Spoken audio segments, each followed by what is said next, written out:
Hi, this is a Maurya और आप देख रहे हैं जिसे ऑनलाइन ट्यूटर्स। विद्यार्थियों, आज हम लोग शुरुआत कर रहे हैं करंट इलेक्ट्रिसिटी के पार्ट 3 में। जो हम लोग को पढ़ना है रेसिस्टिविटी और उसके जो फैक्ट होते हैं, जो निर्भरता होती है, उसके बारे में पढ़ेंगे।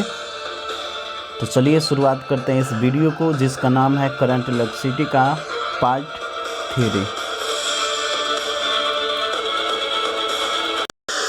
तो चलिए शुरुआत करते हैं इस वीडियो को, जिसका नाम था जीसीए ऑनलाइन ट्यूटर्स में। और आज हम लोग देख रहे हैं करंट इलेक्ट्रिसिटी का पार्ट 3 नंबर, जिसमें हम लोग को पढ़ना था R बराबर रो एल बाई ए।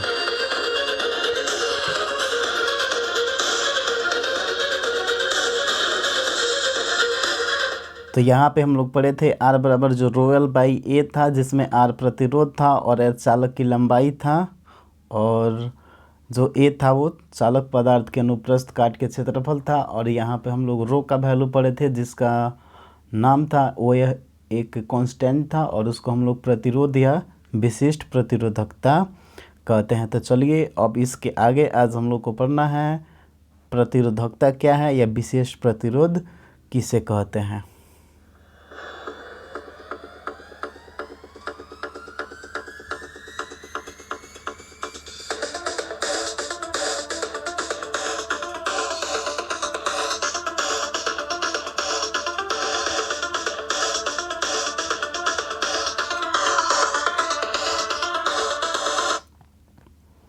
इसके पहले यहाँ पे एक क्वेश्चन बना लेते हैं। एक क्वेश्चन है कि एक चालक है जिसकी लंबाई L है तथा इसका अनुप्रस्थ काट का क्षेत्रफल A है। यदि इसको खींच करके दुगुना कर दिया जाता है तो नए प्रतिरोध का मान क्या होगा। तो यहाँ पे एक क्वेश्चन है जो कि काफ़ी इम्पोर्टेंट है, बोर्ड से रिलेटेड भी है, बोर्ड में भी आता है क्वेश्चन ये। और इस तरह से हम इसको नया जो प्रतिरोध का मान होता है वो कैसे निकालते हैं उसको हम लोग सीखेंगे। तो यहाँ पे सबसे पहले जो दिया गया उसको देख रहे थे। यहाँ पे लिखा गया है कि एक चालक जिसकी लंबाई L है तथा उसका अनुप्रस्थ काट का क्षेत्रफल, यानी जो एरिया का वैल्यू है वो A है, और जो यहाँ पे अनुप्रस्थ काट का क्षेत्रफल है वो A है, और इसकी लंबाई है L। इसको हम लोग क्या करते हैं कि सबसे पहले जो चालक पदार्थ है, जो चालक है, कंडक्टर्स है, उसका जो प्रीवियस रेसिस्टेंस होता है उसको पहले देख लेते हैं। यहाँ पे लिखा गया है कि पुराना प्रतिरोध के लिए, यानी जो पहले प्रतिरोध है उसका वैल्यू कितना होगा। तो उसकी लंबाई L है, अनुप्रस्थ काट का क्षेत्रफल ये है, यानी एरिया ऑफ क्रॉस सेक्शन ये है, और उसका रेसिस्टेंस है वो कितना है, रो है, R है। तो R बराबर फार्मूला क्या हो जाएगा, रो L बाई ए। अब हम लोग जब नया प्रतिरोध निकालेंगे तो नया प्रतिरोध के लिए जो उसकी लंबाई था उसको खींच करके दुगुना कर दिया गया है, और तब जो उसका एरिया ऑफ क्रॉस सेक्शन आएगा वो कितना हो जाएगा, A/2 हो जाएगा, क्योंकि उसी वायर को खींच करके दुगुना किया जाता है, तो जो उसका एरिया होता है वो आधा हो जाएगा। तो यहाँ पे हम कह सकते हैं कि जो उसका लंबाई था दुगुना हो गया, और जो उसका एरिया था वो A/2 हो गया। तो इस तरह से जो R का वैल्यू होगा वो कितना हो जाएगा, रो L बाई ए फॉर्मूला में। लेकिन रो का वैल्यू तो चेंज नहीं होता है, तो यहाँ पे रो का वैल्यू हम रो ही लिखेंगे। जो L है वो कितना हो जाएगा, 2L, और जो एरिया ऑफ क्रॉस सेक्शन है वो हो जाएगा A/2। तो यहाँ पे हो जाएगा रो 4L, यानी 2L, और जो नीचे 2 था वो ऊपर चला जाएगा, तो हो जाएगा रो 4L बाई ए, यानी 4 को जब बगल में करेंगे तो यहाँ पे हो जाएगा रो L बाई ए। और रो L बाई कितना वैल्यू आया था, इसका R आया था, तो या इसके जगह पे हम R लिख सकते हैं, रो के जगह पे रो ही रहेगा। तो 4 जब यहाँ पे आएगा तो हो जाएगा 4 रो L बाई ए, यानी रो L बाई ए को R बोलते हैं, तो हो जाएगा कितना, 4R। इसका मतलब हो जाएगा कि इसका जो प्रतिरोध है वो 4 गुना बढ़ जाता है। तो इस तरह से हम बता सकते हैं कि इसका प्रतिरोध 2 गुना बढ़ेगा, 4 गुना बढ़ेगा, या कितना बढ़ेगा। तो इसको हम लोग आसानी से बता सकते हैं। ठीक है, तो इसके बाद हम लोग को एक टॉपिक पढ़ना था जिसका नाम था प्रतिरोध। चलिए तो शुरुआत करते हैं प्रतिरोधकता का।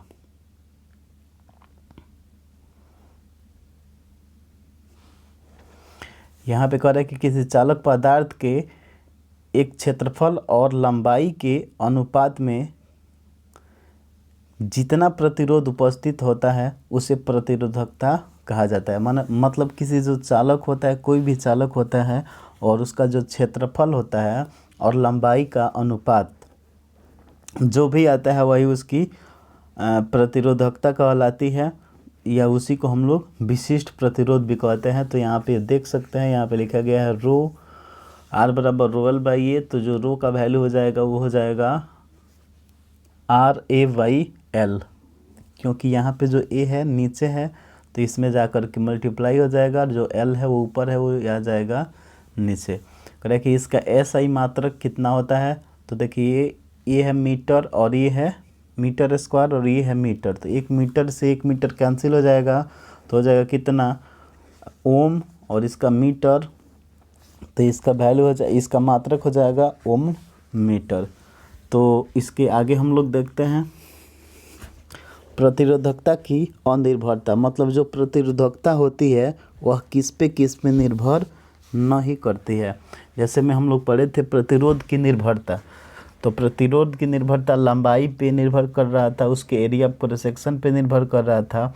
उसी तरह से जो प्रतिरोधकता होती है किस पे निर्भर नहीं करती है। तो यहाँ पे लिखा गया है resistivity of any conductor is independent of length of conductors, यानी किसी भी चालक का जो रेसिस्टिविटी होती है वह लंबाई पे निर्भर नहीं करती है। मतलब जो चालक की प्रतिरोधकता या विशिष्ट प्रतिरोधकता कहते हैं वो उसकी लंबाई पे निर्भर नहीं करती है।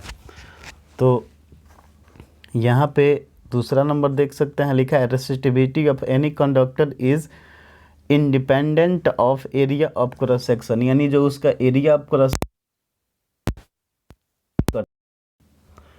तो जो ए होगा ए पर भी निर्भर नहीं करेगा।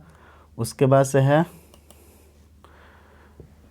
तीसरा number resistivity of any conductor is independent of temperature and pressure, यानी जो टेम्परेचर होता है, प्रेशर होता है, इस पर भी निर्भर नहीं करता है। इसके बाद है यहाँ पे कुछ मटेरियल्स दिए गए हैं और उसका कुछ प्रतिरोधकता दिया गया है। तो यहाँ पे देख सकते हैं जो मटेरियल है उसकी रेसिस्टिविटी है और उसमें कौन कौन सी मटेरियल है, किसकी रेसिस्टिविटी कितनी होती है। जो रेसिस्टिविटी दिया गया है वो ओम मीटर में दिया गया है। तो देख सकते हैं यहाँ पे सबसे पहले कंडक्टर लिया गया है। तो कंडक्टर में कौन है, सिल्वर है, कॉपर है, टंगस्टन है, एल्युमिनियम है, Fe है, प्लैटिनम है, मरकरी है, और यहाँ पे कुछ मिक्सचर भी है जिसको हम लोग मिक्सचर में रखे हैं। इसके बाद से यहाँ पे आप देख सकते हैं सेमीकंडक्टर है। तो सेमीकंडक्टर में ग्रेफाइट है, जर्मेनियम है, सिलिकॉन है। तो इसका ये रेसिस्टिविटी होता है 3.5 × 10⁻⁵ या 4.6 ले सकते हैं 0.46 या 2300 ओम मीटर। तो इस तरह से सबका अलग अलग होता है, आप इसको स्क्रीनशॉट भी ले सकते हैं। ठीक है, तो आगे बढ़ते हैं हम लोग। अब यहाँ पे है इसकी प्रतिरोधकता की मात्रक क्या होती है। तो मात्रक पहले से हम लोग पढ़ चुके थे, इसका मात्रक होता है ओम और मीटर। इसको ओम मीटर बोल सकते हैं। इसका जो डायमेंशन होता है तो R बराबर A/L, तो जहाँ पे R बराबर हम क्या लिख सकते हैं V/I, और जो यहाँ पे है इसको लिख सकते हैं मीटर स्क्वायर अपॉन मीटर। तो 1 मीटर से 1 मीटर कैंसिल हो जाएगा, और वोल्ट को लिखते हैं जूल पर सेकेंड, और आई को लिखते हैं, आई रहने देते हैं अभी, इसका एम्पियर इंटू सेकेंड हो जाएगा। सॉरी, आई का हो जाएगा एम्पियर इंटू सेकेंड, कूलम्ब,